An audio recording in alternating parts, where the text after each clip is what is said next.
जुन देशमा रातको निन्द्रा पुरा हुँदैन, त्यही देशमा जिन्दगीका ठूला ठूला सपनाहरूलाई मनभित्र चिहान बनाएर एउटा मात्रै सपना सजाउनको लागि परदेशमा आएको मान्छे हुँ म।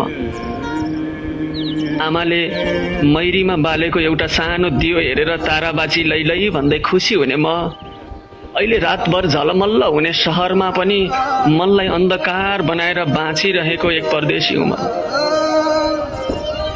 आमाले मैरीमा बालेको एउटा सानो दियो हेरेर खुसी हुने मान्छे हो म अहिले रातभर झलमल्ल हुने शहरमा पनि मन अन्धकार बनाएर बाँचिरहेको छु।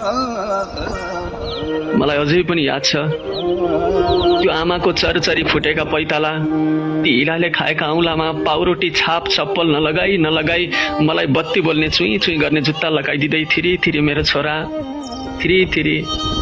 छोरा डाक्टर बन्नुपर्छ।